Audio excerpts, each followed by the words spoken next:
This review contains spoilers. I am Duncan MacLeod, born 400 years ago in the Highlands of Scotland. I am immortal, and I am not alone.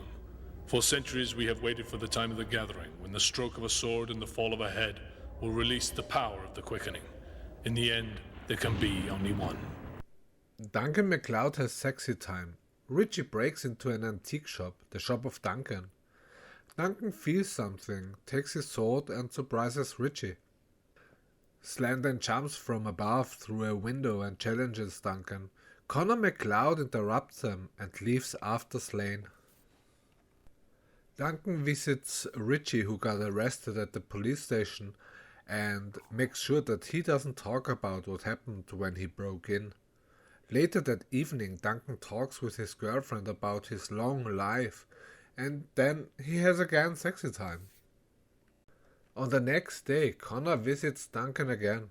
First they spar and then they talk with Tessa about being immortal.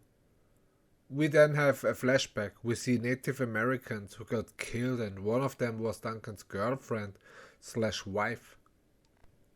Then Duncan comes back from somewhere and feels an immortal. Slain is back and challenges Duncan to a fight. Slain has the upper hand, but runs away because he likes to play with his victims first. Later, Tessa has a discussion with Duncan. She wants to leave the immortal stuff behind, but Duncan is like, Slain will not give up, and we get the next flashback. It's back to the Native American time. Duncan is tired of fighting and killing, and we learn that one of the rules is that no immortal can fight on holy ground. We then get another spa montage, and Richie is watching them. Tessa tells Duncan that Slain called and he will wait on a bridge. Connor knocks Duncan out and meets with Slain. Richie hides in Connor's trunk. Connor fights Slain, but Slain throws him from the bridge, so Duncan comes and takes his head. Duncan sees Richie and then jumps from the bridge and finds Connor. Connor tells Duncan that Richie will need guidance. We jump to Tessa. She's waiting for Duncan to come home. Instead, Connor came and brings her to Duncan. I don't know when I started to watch the series. I think I was 13 or 14 and I really liked the show, so I thought it would be fun to revisit the show and to review it.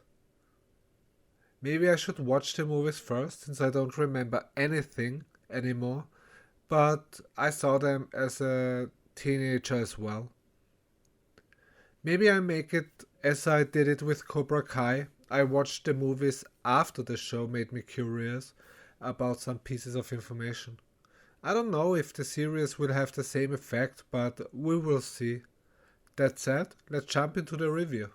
Here we are, born to be kings. We're the princes of the universe.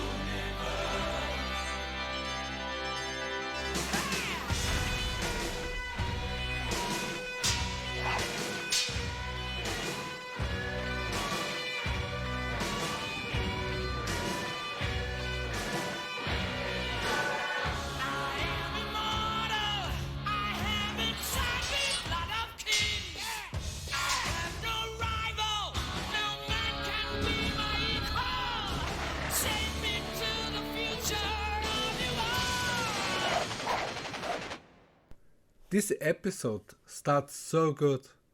Duncan has sexy time, then he feels something.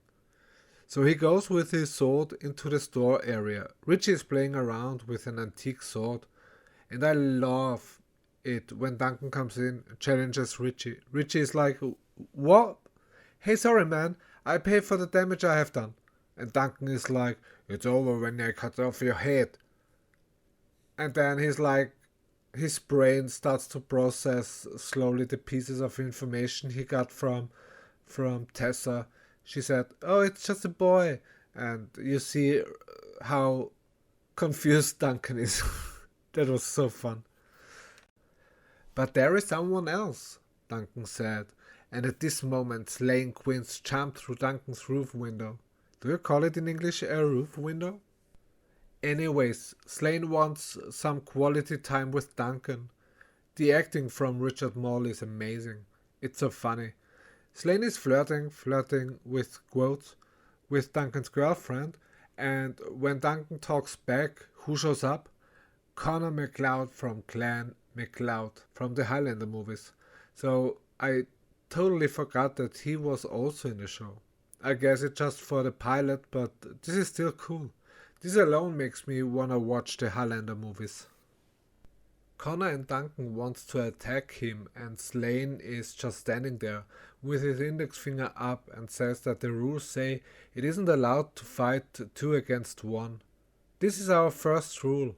I love how he just stands there, not even reacting when they wanna attack him.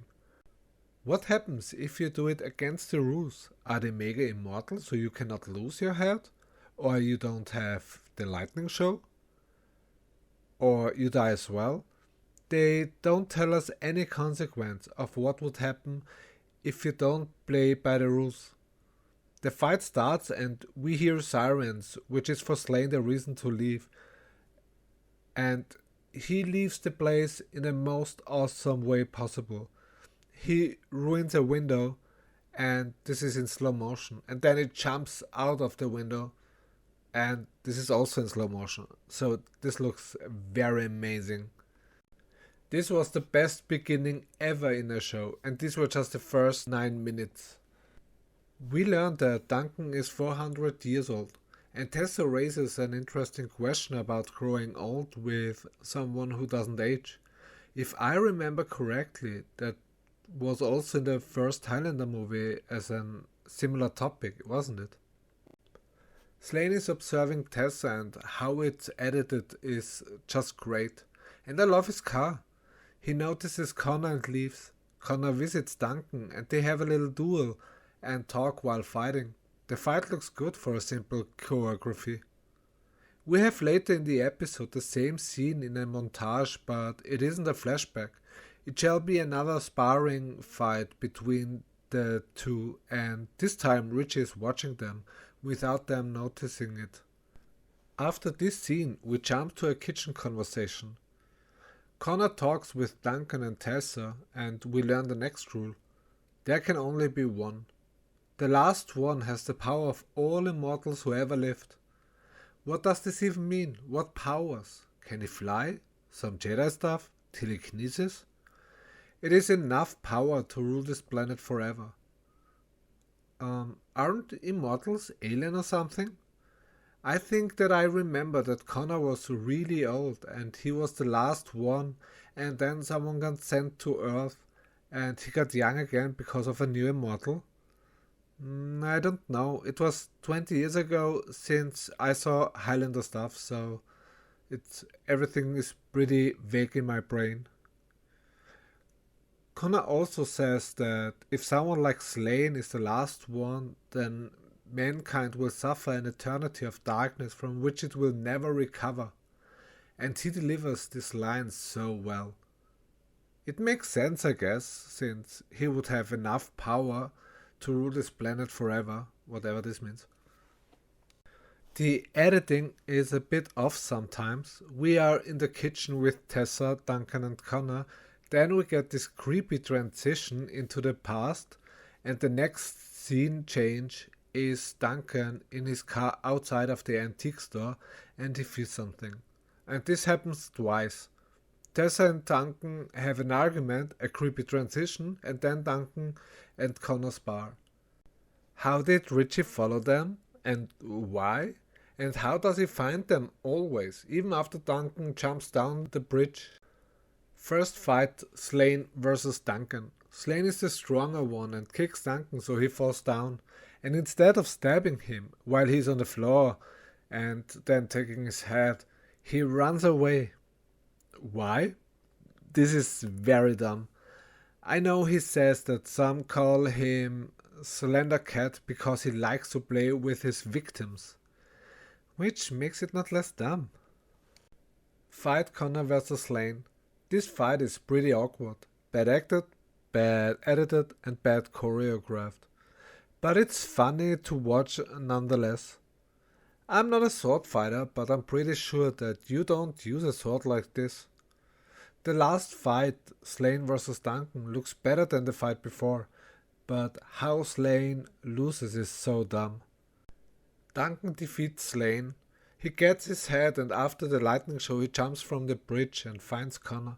The mannequins they throw from the bridge made it even funnier. We get a hint of Richie being an immortal, which is totally new for me. Duncan leaves Tessa without telling her anything. What a dick. She's worried to death that the man she loves could lose his head, and he doesn't even bother to tell her that he's fine. I mean, she learns it from Connor, but still, imagine Connor would be like, I go now to the Highlands, bye bye, and this without going to Tessa before. At the very end, Connor brings her to the place where Duncan is, and she is like, oh, I love you, and is not even a little bit angry with him for not telling her. Questions. Why is there always lightning coming out of the sword if it hits something else? I mean, it looks cool, but why? How do we know who is more powerful than others? What are the powers? What makes them powerful? It has to be something huge if you can rule over all of humanity. What are the consequences if you go against the rules? Who made the rules? Why are there immortals in the first place? I think I really have to watch the movies. The first episode was pretty amazing. I really enjoyed it. It has sword fights, beheadings, and beautiful women for men, and telenovela drama and handsome men for women. Christopher Lambert does a great job compared to the other actors.